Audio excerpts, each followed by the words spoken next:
Olá, tudo bem? Sou o professor Janote Pires e quero desejar a todos boas-vindas à disciplina de Introdução à História da Educação. Nesta aula, faremos uma revisão das unidades 1 e 3, exigidas na prova global. Faremos essa revisão a partir do material didático disponibilizado no ambiente e a partir dos autores e livros constantes na bibliografia da disciplina. Inicialmente, o material que vocês têm no ambiente virtual, o texto, o livro, traz uma reflexão sobre a história. Então, a história é como um organismo em constante movimento. O que aconteceu antes condiciona o que vem depois. O presente, a contemporaneidade, as suas características e os seus problemas remontam do passado, do que aconteceu bem atrás, no limiar da civilização. Portanto, é importante para que fosse possível conhecer os caminhos percorridos até chegar aos dias atuais. Então, nesta passagem, a autora nos apresenta um conceito de história. Mas existe um conceito único? Há muito, os historiadores debatem esta questão, né? Mas, em geral, podemos considerar que a própria história, a disciplina de história, tem a sua historicidade. Ou seja, o que é estudado e como é estudado, isso mudou ao longo do tempo. Isso depende muito das demandas e opções políticas da sociedade em que vivemos, né, da sociedade contemporânea. Então, por exemplo, no Brasil, já há algumas décadas, estuda-se a influência das culturas afrodescendentes na formação do nosso país. Entretanto, isso nem sempre foi valorizado, né? A temática afro, por exemplo, a história da África, somente apareceram de forma obrigatória nos currículos escolares, na escola básica, em 2003, com a Lei 10.639. Né? Então, a importância de se estudar história, ela também passa pelas necessidades do presente, né? De acordo com as dinâmicas da sociedade presente, é que certos conteúdos passam a ser mais valorizados. Né? A história da educação, por sua vez, ela busca entender ao longo do tempo como ocorreu a construção do conhecimento, né? Seja ele escolar, seja ele um conhecimento que foi desenvolvido fora da escola. Né?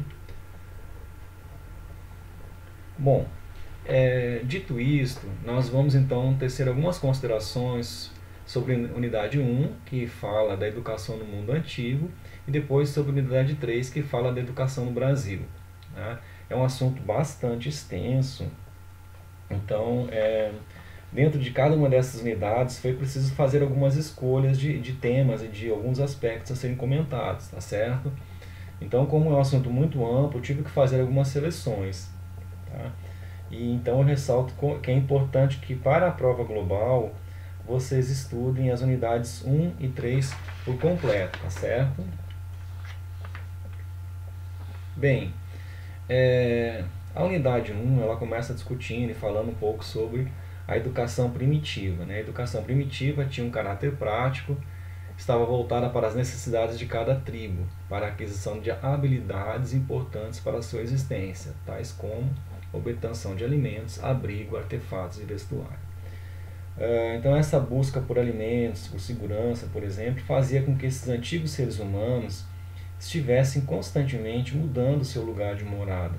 Por isso, uma das características dessas antigas sociedades era o nomadismo. Né? Esta imagem ela mostra um pouco, né, esses primeiros seres humanos. Né? Então, aqui havia já um processo de aprendizado. Né? Aprender a fazer fogo pelo atrito das pedras. Foi possível, a partir desse conhecimento que foi desenvolvido, se proteger melhor das variações climáticas, por exemplo. Né? Então, além do fogo, da pesca, os primitivos, esses primeiros seres humanos que viviam em caráter nômade, eles começaram a inventar armas, por exemplo, incluir a sua alimentação, raízes, tubérculos, enfim. Mesmo nessas cidades primitivas havia já uma espécie de desenvolvimento de conhecimento. Né? Com a avançada dos tempos, né, já no período neolítico, quando houve o advento da agricultura, né, Então começou a haver um processo de sedentarização das comunidades humanas, né? Então no período neolítico nascem as primeiras civilizações agrícolas, onde se cultivam os campos e criam animais, aperfeiçoam-se as técnicas dos trabalhos manuais, como confecção de vasos, tecer, arar. Intensifica a divisão do trabalho entre homens e mulheres. Ou seja, o que nós percebemos ao longo do tempo? Que sempre existiram esses processos educativos, né? Mesmo nas sociedades ditas primitivas. Então é isso que vai sendo colocado no módulo 1. Né? Essa educação primitiva era essencialmente prática, voltada para o mundo prático, né? E espontânea. Não era algo muito planejado. Ou seja, é uma educação que ia se desenvolvendo a partir das necessidades do cotidiano e muito por meio da imitação. Né? Então, por meio da imitação, ensinava-se e aprendia-se. Né? E essa relação educativa se configura mais como um fato social, porque ela se dá no contexto de um coletivo. Né? Ou seja, essa relação educativa não é um fato individual, é um fato social, representa um papel determinante para cada grupo ou membro do grupo. Né? Bom, avançando no tempo, então, a autora do livro, né, que está no ambiente virtual, fala de diversos tipos de educação no Oriente, né, até chegar nas civilizações clássicas, por exemplo, na Grécia Antiga. Né? No âmbito das civilizações do mundo médio oriental e do Mediterrâneo, a Grécia ela ocupa um papel de destaque. Tá? Ela tem um papel assim de bastante destaque no que se refere a esse mundo antigo. Né? Os gregos eles são originários de uma mistura de etnias e de culturas. Então, por exemplo, na formação da Grécia Antiga, lembrando que a Grécia não era um país como nós conhecemos hoje, né? Na verdade era uma reunião era um conjunto de cidades-estado independentes entre si, mas eram muitas culturas aqui, né? Muitas etnias, eram os aqueus, jônios, dórios, eólios, enfim, que eram espalhados pela Hélide, né? Antigo nome dessa região, que mais tarde ficou conhecida como Grécia. Então, a Grécia Antiga, né, pelo menos de acordo com uma parte da historiografia, ela tinha três tipos, vamos dizer assim, era caracterizada, né, por três formas de organização, essa educação grega antiga. Né? Existia a educação heróica, que era baseada muito na honra e no valor, né? Heróica ou cavalheiresca. Então, o ideal educativo ele buscava trabalhar esses conceitos de honra, de valor, o espírito de sacrifício. Né? Então, era um tipo de educação voltada mais para os jovens aristocráticos, né? Que eram treinados para combate, enfim. E além, claro, do desenvolvimento intelectual e do desenvolvimento físico. Né? Então, esse tipo de educação aparece muito em poemas clássicos como Ilíada e Odisseia. Uma outra forma de organização era a educação cívica. Né? A educação cívica, que era voltada mais para... Era um modelo de educação que estava mais fortemente presente nas cidades, principalmente Esparta e Atenas. Então, era um tipo de educação que priorizava o desenvolvimento das cidades, né? Da polis, né? Da polis. E um outro formato de organização na Grécia Antiga era a educação clássica, que tinha caráter humanista. E era disseminada principalmente pelos ensinamentos de filósofos que ficaram muito famosos, né? Sócrates, Platão e Aristóteles. E o ensinamento desses filósofos influenciaram a educação chamada helenística, né? E tinha muito um caráter enciclopédico, né? Um caráter bastante amplo.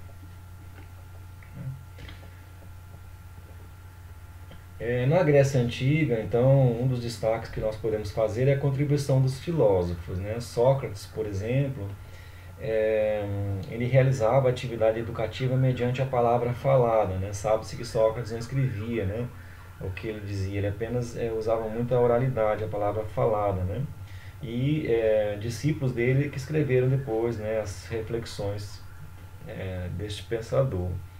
Então, o trabalho educativo do Sócrates ele tinha muito um caráter moral e ético, né? O grande objetivo do trabalho educativo do Sócrates era fazer com que todos pudessem aprender a conhecer a si próprios, né? E a partir desse conhecimento o homem estaria, o ser humano estaria pronto para conhecer os outros, né? Então conhece-te a ti mesmo, né? E assim você conhecerá os outros, conhecerá o universo, né? Então é um pouco esta ideia. Platão era um discípulo do Sócrates, ele viveu aí por volta do século V, século IV a.C., também de Atenas, e era de uma família nobre, Platão. E o trabalho pedagógico dele sempre foi muito acompanhado de um teor político. O Platão ele fundou a Academia, que era uma instituição que reunia alunos e mestres em torno de um ensino baseado em questões políticas e filosóficas.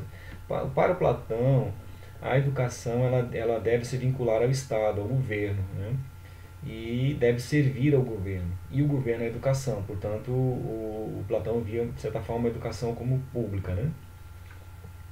E para atingir esse objetivo, a educação ela se iniciava, já deveria se iniciar, segundo Platão, já aos 7 anos, com ginástica, com música.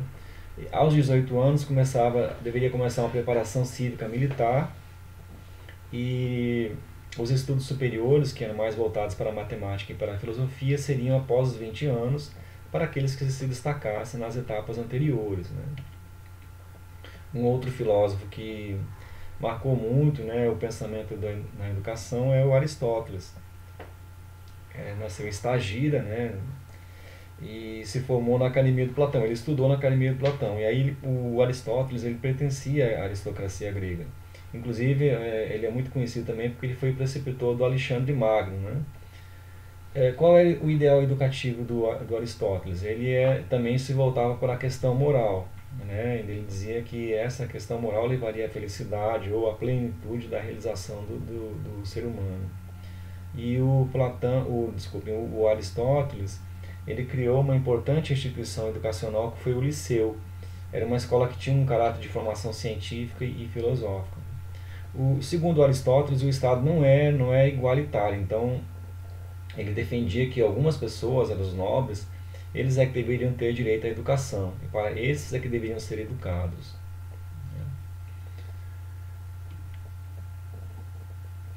No que se refere, ainda nesse mundo antigo, a Roma, né, a Roma antiga, a educação, o que a autora destaca no módulo 1?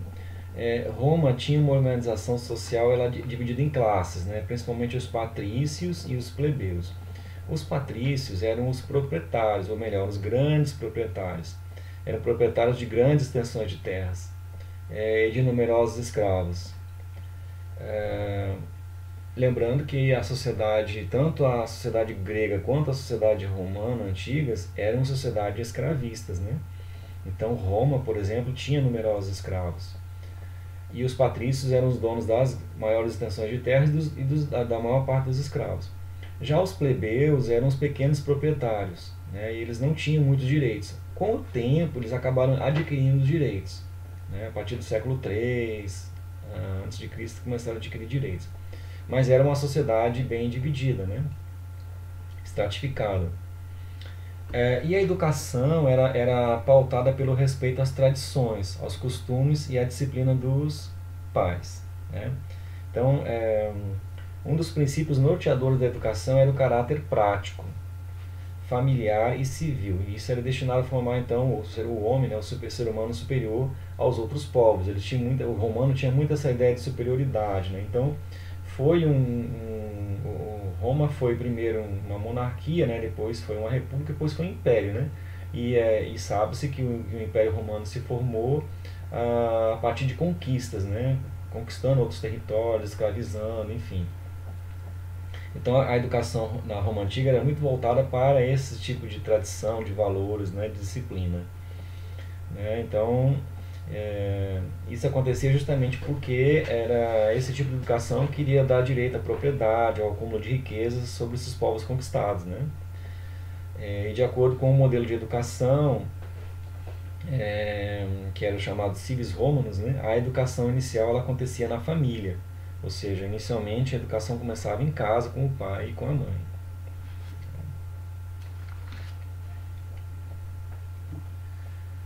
Um outro destaque interessante, importante nós fazermos é em relação à mulher, né?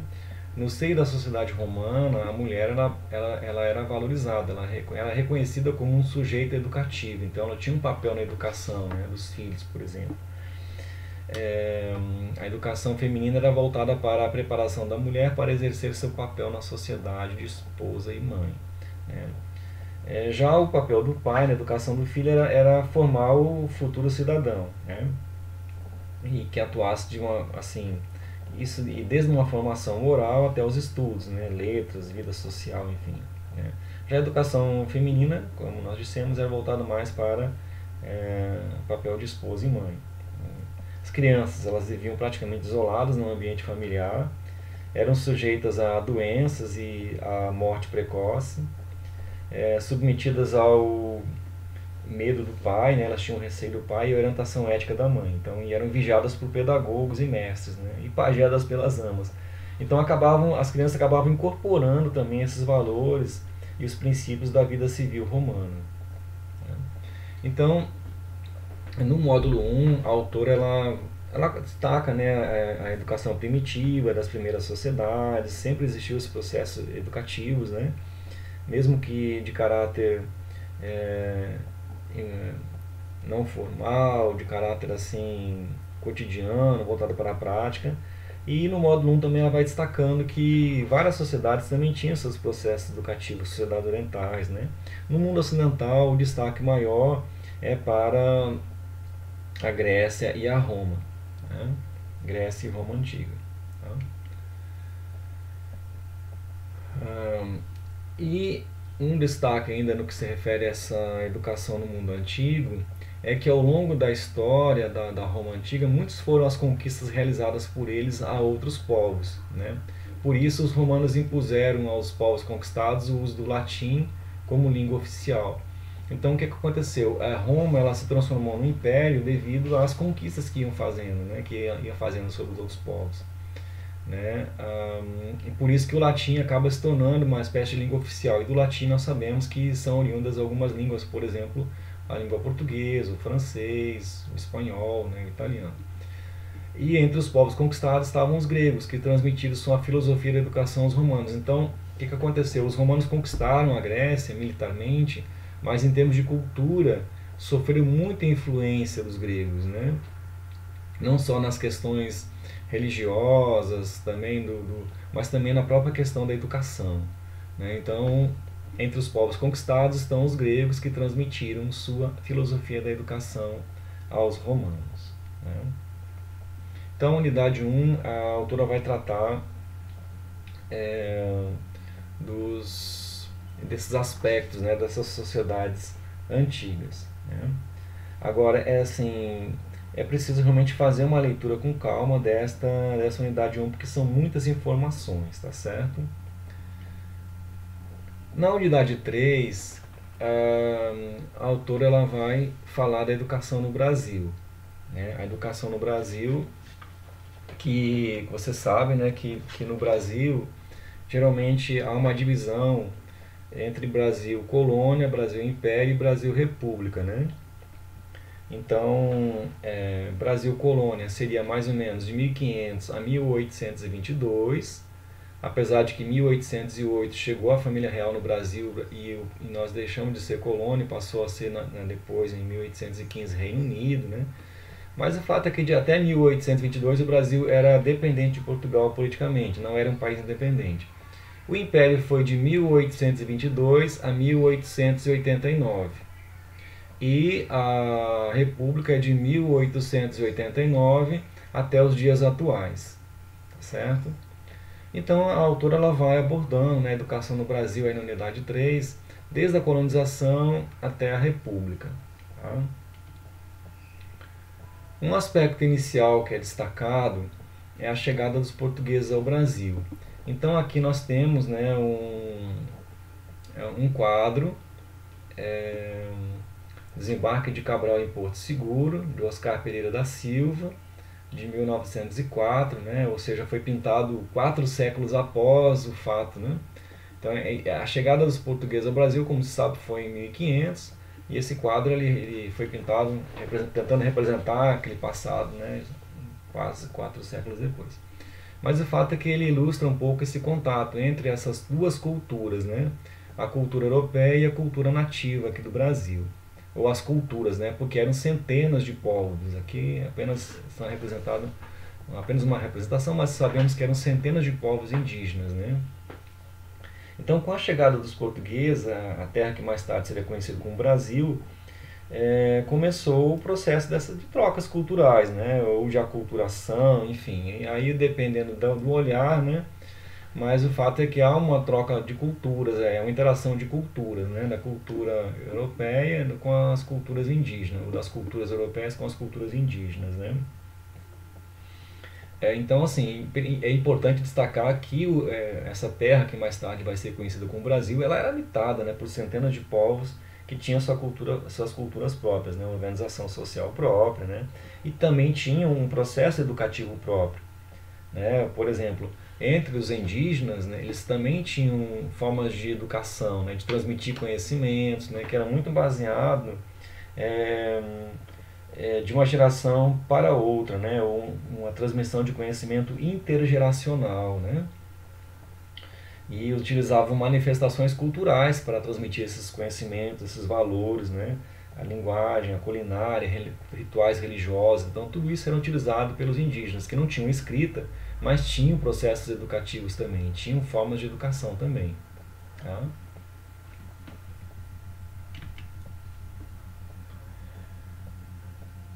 Bem, algumas décadas depois da chegada dos portugueses, começou efetivamente a colonização do Brasil, né? Então, como se sabe, primeiro tentaram as capitanias hereditárias, não deu certo. Em 1548 criaram o governo geral. E chegaram em 1549 os primeiros jesuítas. Né? Os jesuítas eram aqueles padres da Companhia de Jesus, a Companhia de Jesus que tinha sido criada por Inácio de Loyola, né, no início do século XVI, justamente no contexto da Contra-Reforma, e a missão dos jesuítas era ampliar, levar a fé católica, fé cristã católica, né, para os lugares que naquela época estava na fase dos descobrimentos, das expansões marítimas, então há novos lugares sendo descobertos, e os jesuítas eles iam para esses lugares, por exemplo, o Brasil, levar o catolicismo, né? E em 1549 chegaram os primeiros jesuítas ao Brasil, né? E eram chefiados por Manuel da Nóbrega. E em Salvador, os jesuítas criaram a primeira escola de ler e escrever. Então, o que aconteceu? A missão dos jesuítas era converter os indígenas à religião cristã católica, né? E eles criaram escolas, colégios, seminários e foram espalhando isso pelo território brasileiro.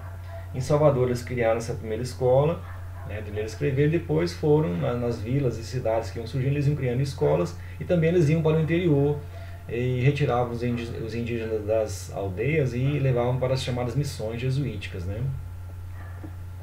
Um jesuíta que se destacou muito foi o José da Anchieta, mas ele só chegou em 1553.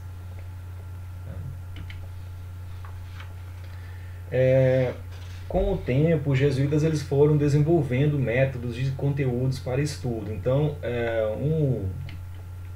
um documento bastante conhecido é o Ratio Studiorum, né? Escreve com T, mas é latim, pronuncia Ratio, Ratio Studiorum. Era uma espécie de plano de estudos que incluía assim, o que estudar e como estudar. Era uma espécie também de método pedagógico, né? Que os jesuítas foram desenvolvendo ao longo do tempo. Então eles aplicavam isso em todas as escolas e colégios que eles criavam. Só que era um plano mais adequado à Europa, né, e aos grupos mais privilegiados da colônia. Aqui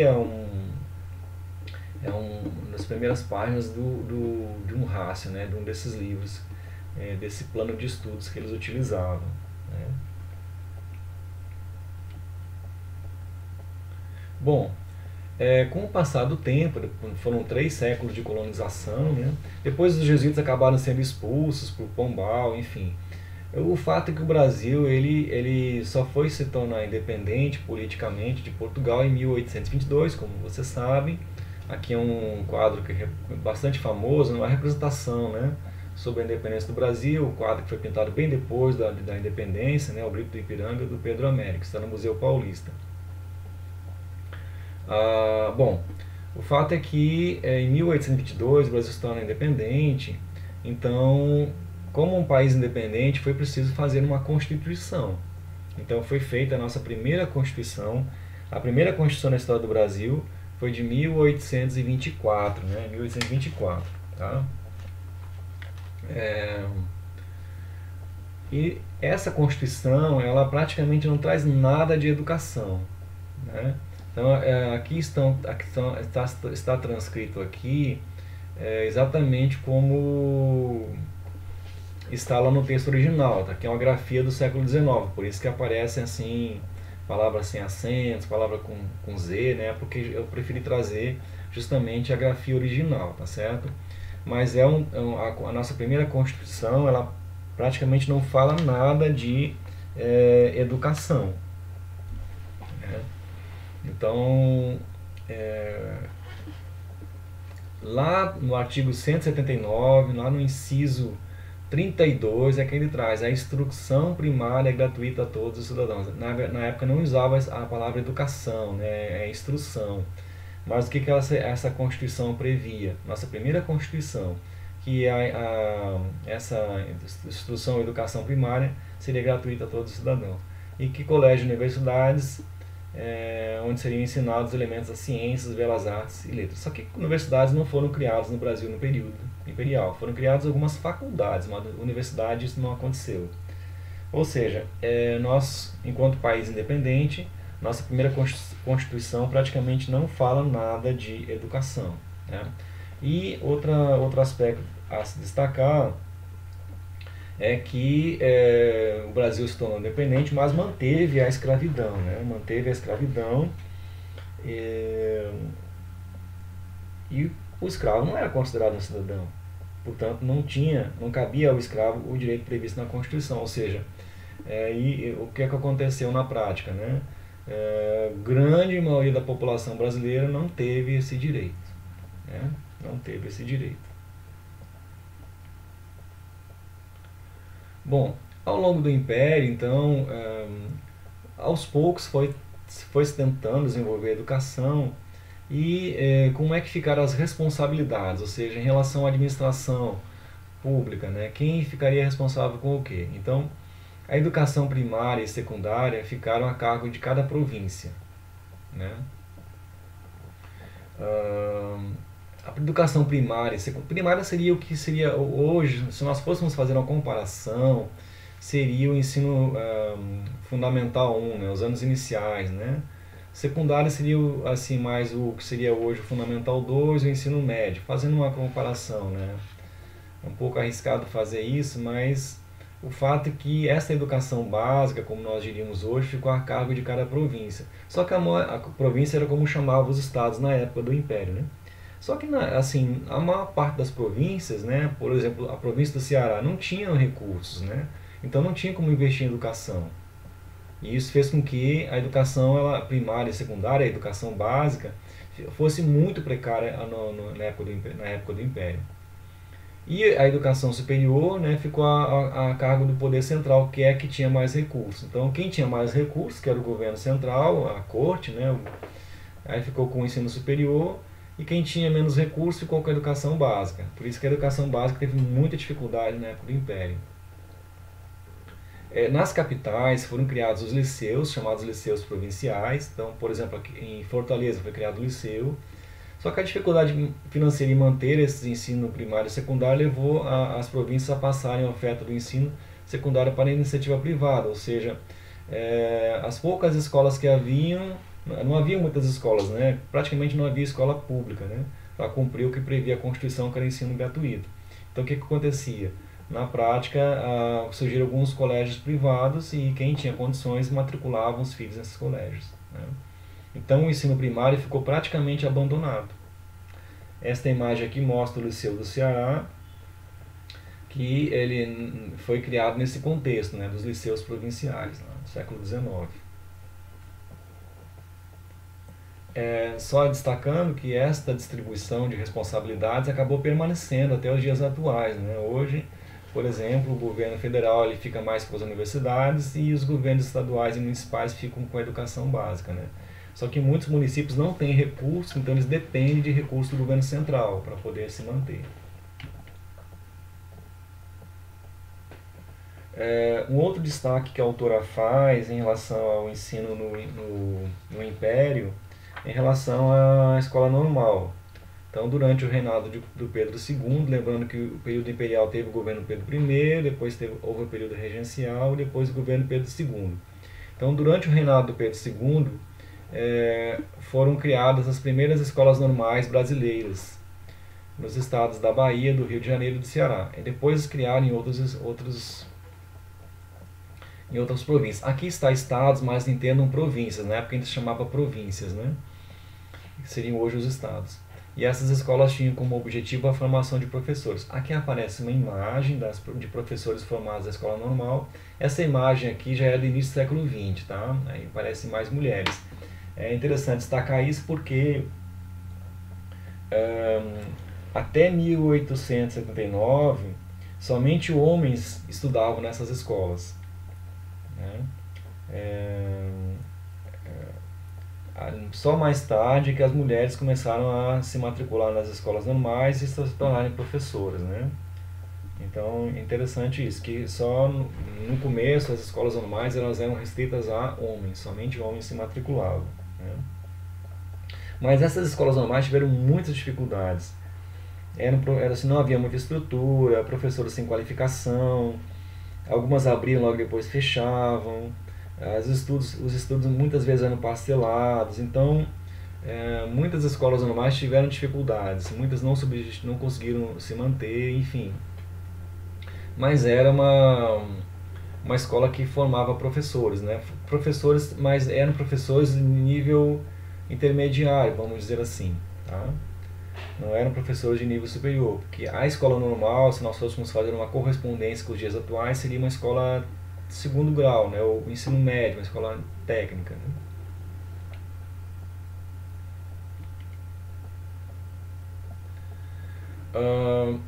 Bom, como se sabe, em 1889,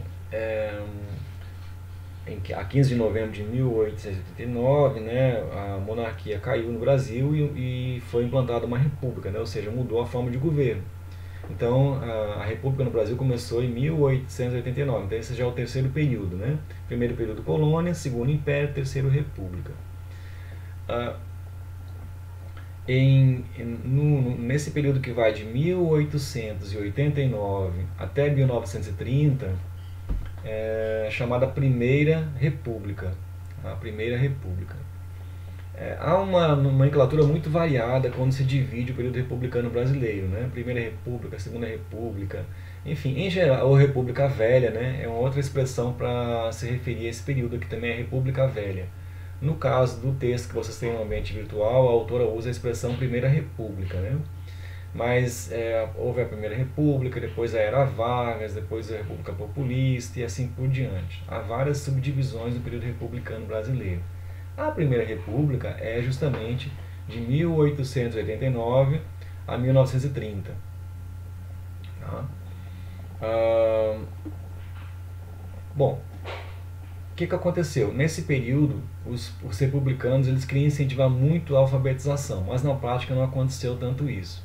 Em relação a ideias no campo da pedagogia, uma influência muito grande foi da pedagogia nova. Então, nesse período da Primeira República, há algumas correntes pedagógicas, né? Então, por exemplo, no texto, a autora fala da pedagogia tradicional, que era mais ligada às oligarquias, à igreja, né? Era uma pedagogia mais rígida, incentivava muito assim, a competição.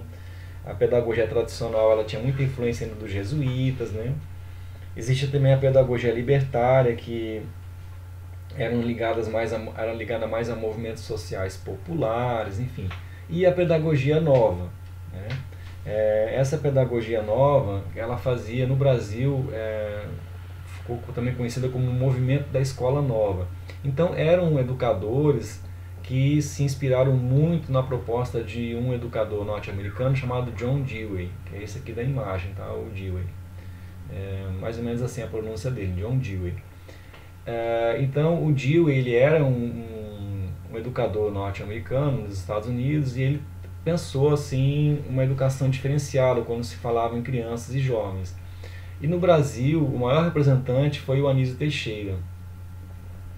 Anísio Teixeira. Ah, a pedagogia nova, ou a escola nova, ela daria, né, muita ênfase aos métodos ativos. Seria uma pedagogia que nós chamaríamos hoje de ativa, né? Métodos ativos de ensino e aprendizagem, a liberdade de interesse dos educandos, o trabalho em grupo e a prática de trabalhos manuais nas escolas. Então, a pedagogia nova ela propunha muito que se desse liberdade à criança, né, a iniciativa dela, né, o trabalho em grupo, algo mais prático, né? Então, o educando, o aluno passou a ser o centro do processo educacional e não mais o professor, como acontecia até então, porque na pedagogia tradicional, o professor ficava muito como centro do processo, né? Ele falava e a criança escutava, ele transmitia o conhecimento apenas, né? Então, a educação era muito vista a partir do professor, que com certeza é muito importante, né? Mas a pedagogia nova ela traz uma perspectiva um pouco diferenciada, que é centralizar o processo no aluno, né? E procurando incentivar esses métodos, né? Como, por exemplo, trabalho em equipe, trabalhos manuais, trabalhos voltados para ou uma educação voltada para resolver problemas.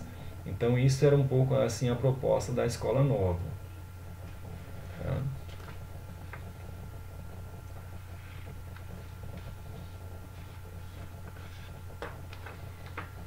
O Dewey, ele é muito conhecido nessa corrente, que às vezes é conhecido como também como o pragmatismo, né? O Dewey ele preferia dizer que ele era instrumentalista, né? Porque ele dizia que as ideias só têm importância se servirem para resolver problemas reais. Então ele defendia muito uma educação para a resolução de problemas da vida real, do cotidiano, né? Uma educação voltada para a prática.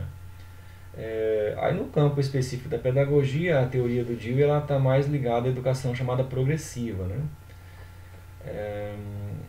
Mas enfim, um dos principais objetivos do Dewey, no que se refere à educação, era que deveria se educar a criança como um todo, né? Então, o crescimento ele tem que ser físico, emocional e intelectual. Ele via muito o que nós chamaríamos hoje de educação integral, né? Então, esse movimento da Escola Nova, ele foi muito forte no Brasil, já nos anos 1920, ele começa realmente a se firmar, né? E quando chegamos na Era Vargas, né, que é de 1930 a 45, esses educadores da Escola Nova eles vão ocupar inclusive cargos no governo, então vão tentar implementar muitas suas ideias na educação nacional, né? Bom, ah, ainda no módulo 3, a autora fala da educação na Era Vargas, né? Era Vargas é um período que vai de 1930 a 1945, tá?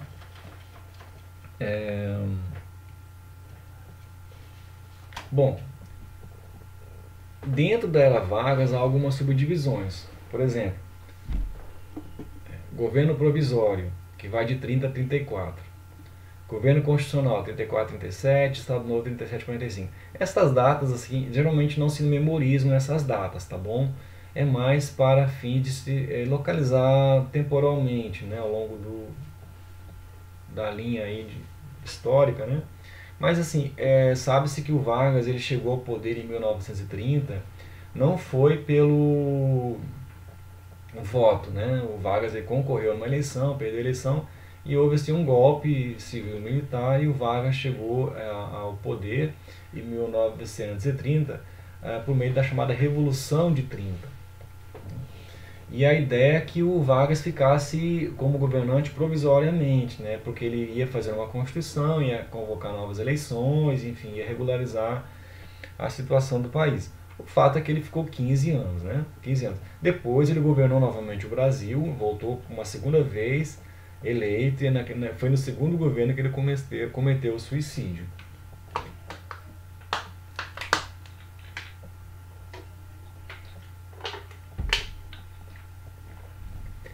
Bem, o Estado Novo é um período em que houve a ditadura Vargas. Então, aqui no governo provisório, foi feita uma Constituição, que foi em 34, aí começou o período constitucional, e quando foi em 37, o Vargas deu um golpe dentro do próprio governo e instalou uma ditadura. Então, o Estado Novo é a mesma coisa que ditadura Vargas, né? Bem, como foi a educação nesse período? Bom, é o seguinte, começou-se efetivamente a organizar um sistema nacional de ensino, né? Então, criou-se o Ministério da Educação e Saúde Pública. Então, o MEC, na verdade, no início não era MEC, era MESP, né? Ministério da Educação e Saúde Pública.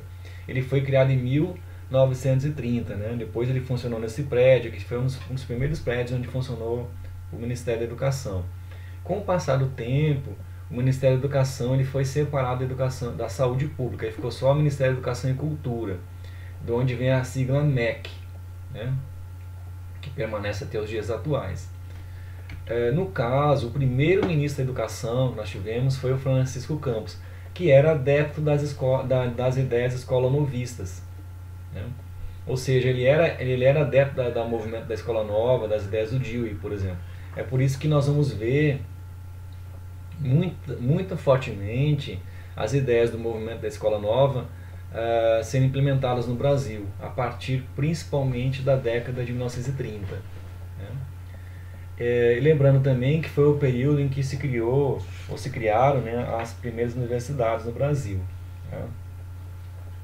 Então, o regime universitário brasileiro ele foi instituído em 1931, houve um decreto, né, foi feito um decreto, e foram criadas universidades no Brasil. Essa questão da primeira universidade do Brasil é muito polêmica, né?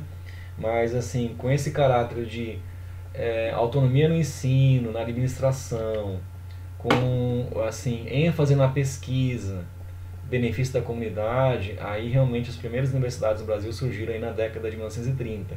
Por quê? Por esse decreto e por essa concepção, as universidades elas seriam baseadas assim, teriam um tripé, né? Autonomia, pesquisa, ou seja, para ela ser universidade precisa haver pesquisa. É por isso que os alunos de graduação têm que fazer um TCC, trabalho de conclusão de curso, onde eles vão desenvolver uma pesquisa. E também um dos pilares da universidade é o benefício da comunidade. A universidade ela tem que de alguma forma beneficiar a comunidade em que ela está inserida, o entorno em que ela está, a sociedade, tá? Ela tem que levar esse benefício, tá bom?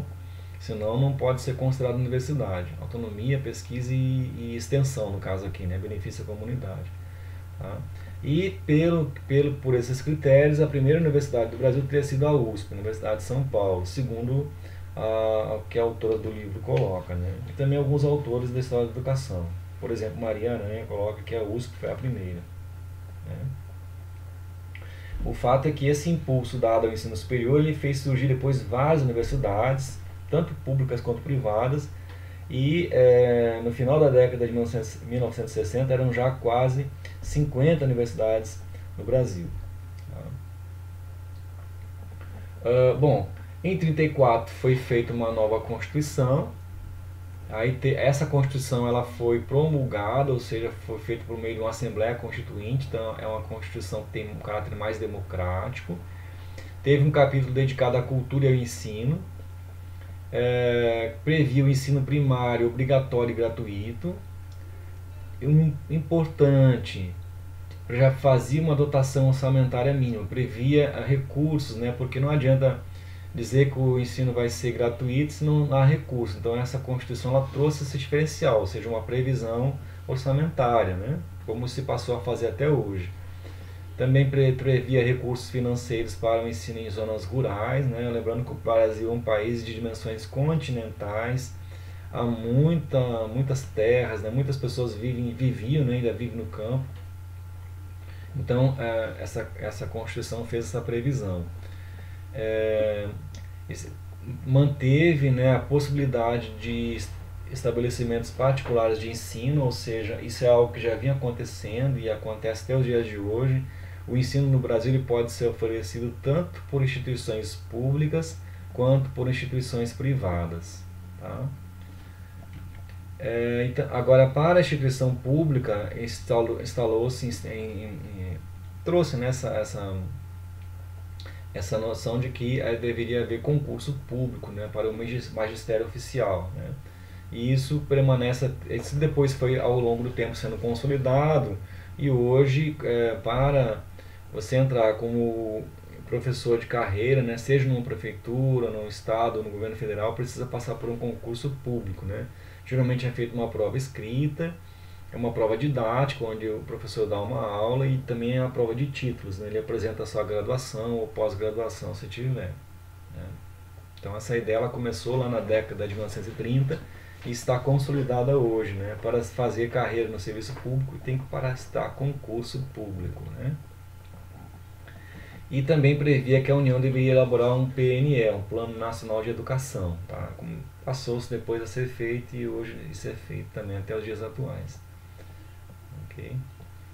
E finalizando esta unidade 3, a autora ela fala da educação no Estado Novo, né? Estado Novo, que é justamente esse períodozinho aqui que vai de 1937 a 1945, né? Então, nesse período, o Congresso Nacional foi fechado, não havia mais partidos políticos, não havia eleições, havia censura, né? Então, Estado Novo, na verdade, foi uma ditadura, tá? Uma ditadura. Então, foi um período, inclusive, que se promoveu muito a imagem do Vargas, né? A imagem do Vargas, como aparece aqui nessa representação. Então, os livros didáticos, por exemplo, traziam nessa imagem do Vargas, né? Preocupado com as crianças, enfim. Mas isso tudo era assim imposto à população. Havia inclusive um órgão do governo que era o DIP, Departamento de Imprensa e Propaganda, DIP, né? Departamento de Imprensa e Propaganda, que fazia censura aos jornais, ao rádio, né? O rádio era um dos grandes meios de comunicação da época, aos jornais, e ao mesmo tempo fazia propaganda do Vargas. Então, o que aconteceu? Criou-se essa imagem de que Vargas era um grande estadista, era um protetor do povo, dos trabalhadores, né?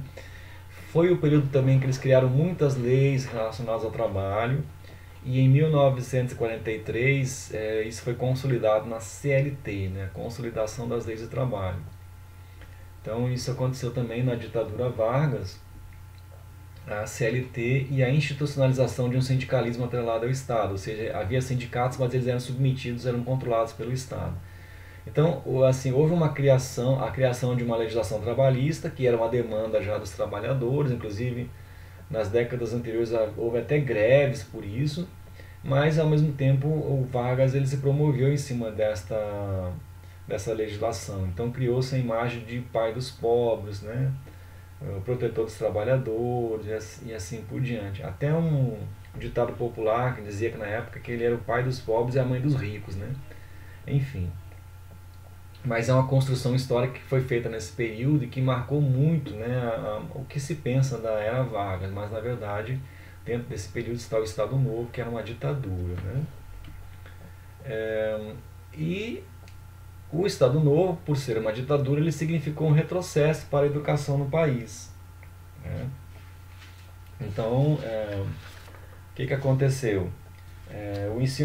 O direito de todos à educação ele passou a ser bem menos explícito, né? Inclusive foi feita uma nova Constituição, que foi a Constituição de 1937, que foi outorgada, foi imposta por Vargas, né? E nessa nova Constituição, quer dizer, a de 34 durou muito pouco, né? A Constituição de 37, ela trouxe, por exemplo, praticamente uma supressão dessa obrigatoriedade do ensino público, né? Então, o ensino público, ele gratuito, como era previsto na Constituição anterior, ele passou a ser direito somente dos alunos que comprovassem não possuir recursos para custear sua educação em instituições particulares, né? Então, o que aconteceu?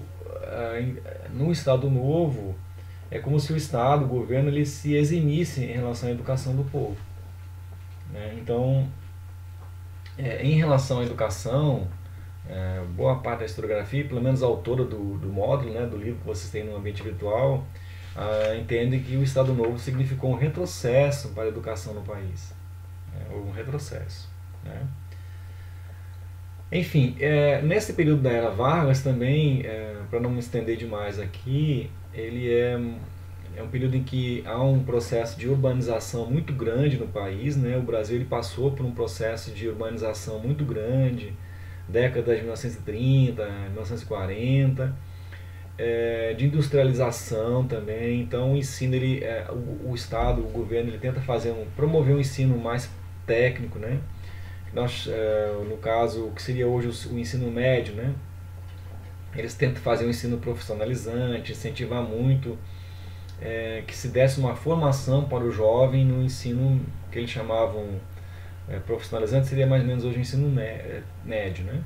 Então a ideia de se profissionalizar aquele jovem, ele concluiria o ensino técnico e iria para um mercado de trabalho, uma fábrica, uma indústria, um comércio, assim por diante. Então nesse contexto de um país que se urbanizava, que se industrializava, houve um incentivo grande ao ensino profissionalizante. Só que naquela época, o ensino profissionalizante ele era limitado. O jovem que concluía o ensino técnico, ele não poderia depois tentar um vestibular para o ensino superior. É diferente de hoje. Hoje o jovem que conclui a escola técnica, nível médio, ele pode tentar fazer o Enem, fazer o vestibular perfeitamente. Muitos fazem isso, depois fazem o curso superior. Na época isso não era permitido. Né? Então havia um certo preconceito contra o ensino técnico. Mas isso mudou muito ao longo do tempo e hoje o ensino técnico ele é muito valorizado. Bem, fizemos uma revisão das unidades 1 e 3 para a prova global. Como eu disse no início, é um assunto muito extenso, né? Um assunto bastante extenso. Então foi preciso pontuar alguns aspectos, fazer algumas seleções. Nós refletimos, por exemplo, sobre a educação primitiva, no mundo antigo, na educação na Grécia e Roma antiga. E já a unidade 3 fala da educação no Brasil, dentro dos períodos, né, colônia, império e república. Né? É um assunto bastante amplo, então eu peço que vocês, para a prova global, leiam a unidade 1 e 3 na íntegra. Tá? Façam os exercícios e acredito que vai dar tudo certo. Tá? A bibliografia que nós utilizamos foi a da Marli Alves, que é justamente a autora do livro que está no ambiente virtual, História da Educação, do módulo, né? 1, 2, 3 e 4. A Maria Lúcia Aranha, que é História da Educação da Pedagogia Geral no Brasil. O Mário Manacorda e o Claudino Piletti. Esses livros todos estão na biblioteca, tá? Vocês podem, acho que até na biblioteca virtual da Uniateneu, vocês podem baixar esses livros aqui. O do Piletti eu tenho certeza que está, os outros acho que pelo menos não estão na biblioteca. Se não tiver na virtual, está na física, né? Assim que puder, quem tiver interesse pode aprofundar essas leituras consultando essa bibliografia. Bem, eu quero agradecer a participação de vocês e sugerir mais uma vez que para a prova global leiam todos os textos disponibilizados lá no AVA referentes às unidades 1 e 3. Tá bom? Parabéns por terem escolhido o curso, parabéns pela modalidade que estão, e qualquer dúvida ou sugestão eu estou à disposição, tá? Um grande abraço e até a próxima.